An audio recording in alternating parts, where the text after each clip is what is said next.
My name is Doug Pappas. I'm the executive chef of Foreign Affairs Wine Bar and Bistro in Manchester by the Sea. But we try to use as much local produce and seafood as possible to give you the best experience we can this far away from Boston. I want to bring big city food to a small town like Manchester.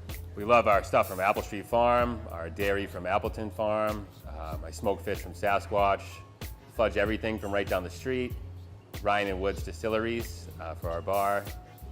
Anything local that we can get in here, we try to do our best to support the local economy. Well, when I get a list to order from the farm, because it changes month to month what they have available, I'll build my menu for that month depending on what I can get from them, and then fill in the blanks from what we can't get from them anywhere else. I'm from around here, and I never realized growing up how much great stuff there is to choose from for produce, and now that I know what to do with it, I just want to support everyone that's doing it like me around here. So, getting most of our oysters from Island Creek Oysters in Duxbury, Mass. Those are, I believe, North Coast, and they're not too briny, sweet, meaty. They're great, some of the best I've had, and they're driven up here weekly. They're great, super fresh. Oh, today I had strawberry, rhubarb, and watermelon granita. I like to incorporate some cool ice in there to refresh your mouth. And strawberries are in season and rhubarb, and it's just a nice, tangy little addition to go with an oyster you wouldn't really find somewhere else. We have our classic mignonettes and cocktail sauce, but I like to do something a little different when I can. Dollar oysters is a great idea, I think, because it brings new people in the door. And I mean, we're not making any money off a dollar oyster, that's for sure. They cost me about $1 to begin with, but it gets people in here to see what we're doing, to try some wine, hopefully stay for a couple more courses. And who doesn't want to get out on a hot summer night and have some dollar oysters with your friends? It's really fun. Staying in the theme of foreign affairs, we're a new American bistro with an international twist. So we bring in wines in from all over the globe. There's no ingredient or cuisine that we won't touch, whether it's Japanese, I mean anything. It pretty much frees us up to do whatever we want, to be as creative as possible. Asparagus salad is just a twist on a classic. Grilled asparagus. Culatello ham is sometimes called the king of all hams. It's like a nicer version of prosciutto with an Apple Street Farm egg cooked sunny side up and some green garlic crumb. Simple but hearty and a lot of flavor. So this season's mussels is PEI mussels with an orange, baby fennel, and Pernod Brodo. And that pretty much started because I love orange and fennel together. We got from the farm some beautiful baby fennel. And if anyone knows that's cooked mussels, you got to use something to glaze, like some white wine or something. And I've always liked Pernod was like an old school spirit that tastes a lot like licorice that goes great with fennel and orange. So the whole thing together is a really nice smell when it comes out to the table, and it's really good. I enjoy it. It is important to me. A lot of thought goes into it even before we get to the point to plate. I want it to look like something special, like you're having a special night out on the town. I'd rather just throw it all in a bowl. We try to make it as close to artwork as possible, so just make your night out that much more special. Trout is from Idaho. It is a Clearwater rainbow trout. It's pan-seared and roasted with an olive and caper butter on the inside. It is placed over wild rice with wheat berries and creamed arugula.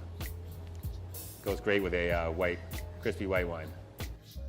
Chicken is Giannone Farms chicken, a half chicken. It's butchered here, brined overnight, pan-seared and pan-roasted on the pickup in its own stock.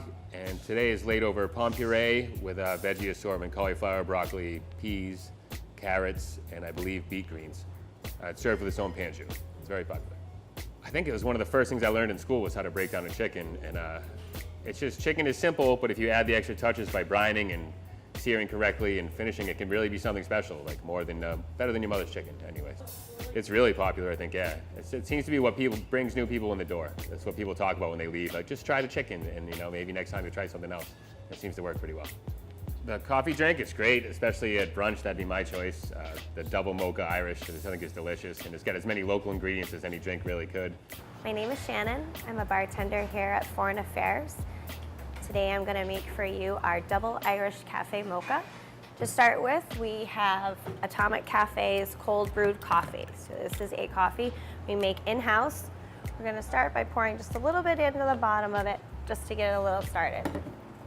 We use Ryan & Woods rye whiskey for the whiskey part. This is from Ryan & Woods Distillery in Gloucester, Mass. We do about 1.5 ounces. We make our own house Irish cream. I'm going to do about 1.5 ounces of that. Put a good healthy dose of fudge everything in. Our whole milk from Appleton Farms in Ipswich. Put the lid on it and give it a good shake. And we top that off with a Bailey's whipped cream. This chocolate's fantastic.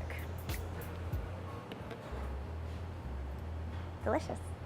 The kumquat Negroni was probably kind of my request. I love Negronis after shift, and kumquats are in season, so we went with that. It gives a nice little extra tart flavor. I think it's really good, especially on a summer night. Really refreshing. So you start with Campari, 1.5 ounces. 1.5 ounces of Ryan and Wood's Knockabout Gin, sweet vermouth. Our house-made kumquat simple syrup. Give that a good spin. And what makes it extra special for us is we make our own ice balls that we suspend kumquat twists in and pour. I love sending someone home with a great experience. Like, there are times when people will thank me on the way out the door, and they're not just saying it, you can tell they really had a special time with whoever they were with, you know. I'm just here to facilitate that. They weren't having the special time with me, but it feels really good when someone you can tell was really touched by the night they had here and they walk away happy. It means a lot to me.